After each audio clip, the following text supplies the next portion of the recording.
What's up, guys? Jesse Wright here with YouCouldBe.com, and in today's video I'm going to tell you about my first experience selling turnkey rental property.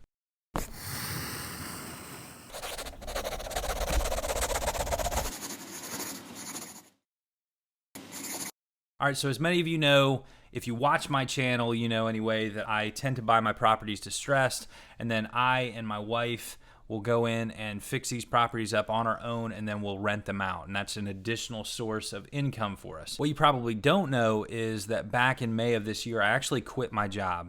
It was a great job. It was a six-figure job, but it required me to live in Florida. It didn't let me spend as much time with my kids as I wanted to, and it just came with all of those things that are required when you have a W-2 kind of job. And so I just decided, you know what? I'm going to quit. I'm going to move back to Mississippi, and I'm going to focus all of my time and energy on investing in real estate. And I still think that that was one of the best decisions I ever made.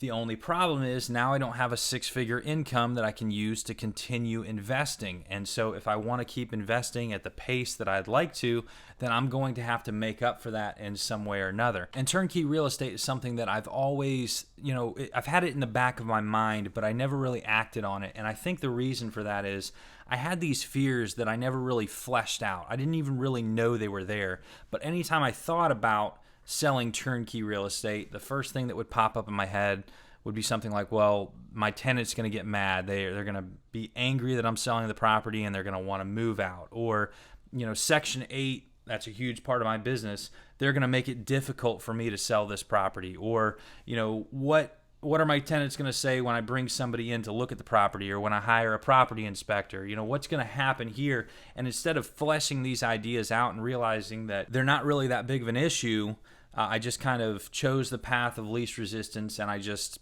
didn't act on this idea at all. But like I said, now that I've quit my job, if I want to keep investing at the same rate that I have been, then I'm going to need to do something to keep up with that, because I don't have this six-figure income anymore. So around about this time, I was kind of mulling these things over. I had not at this point decided to sell turnkey real estate, but I was getting a lot of messages on Facebook. I was getting a lot of comments. And there were a few people that I could tell, these guys are really serious. They just need somebody to kind of talk to and let them know what's going on, somebody that's done it before. And so for the people that I knew were actually serious about investing, I've never had a problem with, getting on the phone with these guys and just or girls and helping them out. And I remember getting on the phone with this one guy about a month ago, and we talked for probably 45 minutes. I'd never talked to him before, except for maybe a little bit via YouTube comment. But I remember, after I got off the phone with him, my wife was in the room, and I told her, man, if I could just talk to only people like that are actually people that take action, I could tell that this was one of those types of people. And it was really cool because a couple of weeks later, I decided, you know what, I'm going to throw a few of these properties up for sale in my rental property investor group on Facebook, and I'm just going to see what happens.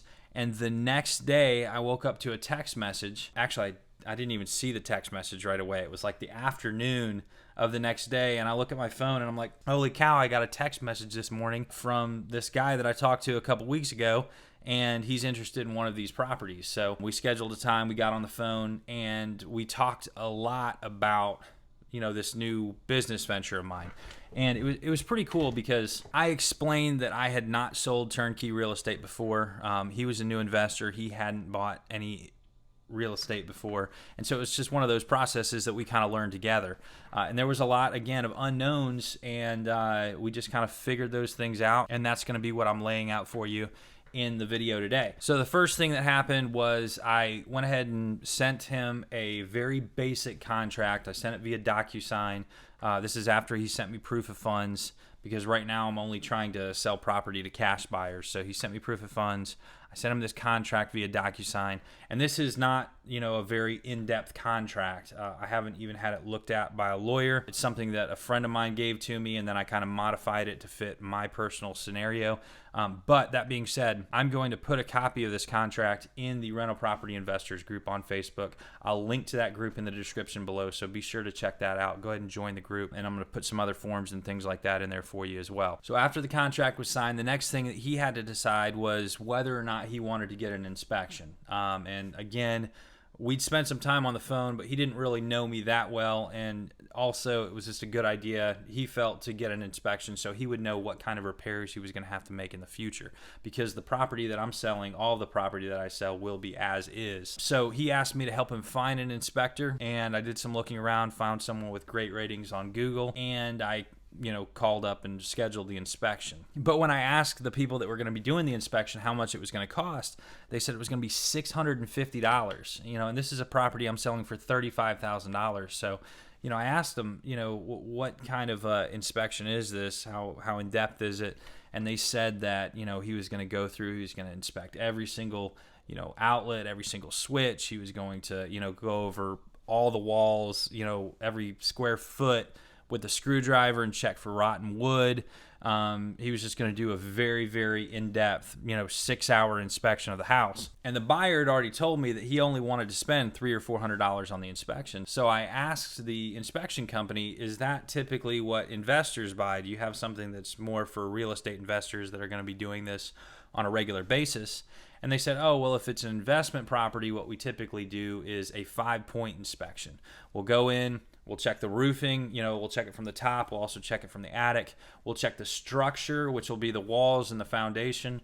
We'll check the HVAC, the electrical system. Now, we won't check every single outlet, but we'll just make sure that your electrical system is up and running. And then we'll also check the plumbing. And that inspection was only $350. So I called up the buyer and I asked him, I told him what was going on and I asked him which one he wanted, and he opted for the 5-point inspection.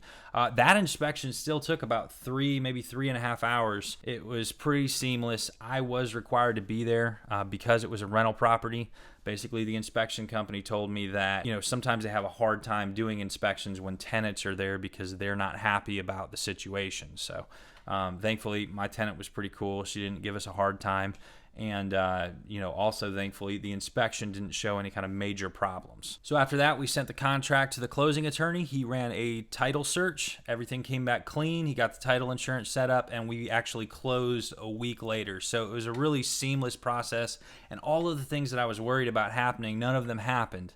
And I guess if it was a regular rental property that was just rented out to a cash tenant, that would be all that there was to it, but there was one final step because this was a Section 8 property. So we needed to transfer everything over into his name with Section 8, make sure that they started paying him and stopped paying me. So I just went over to the local, I think it's the Mississippi Regional Housing Authority, and I picked up a change of ownership packet, and all that is a document stating that, the ownership of this property has changed, and it has to be notarized. It also has a direct deposit form and a direct deposit authorization and a W-9. So all he had to do was get that one sheet notarized, fill out the other 3 sheets, and he needed to send all of those things along with a copy of the deed to the Mississippi Regional Housing Authority.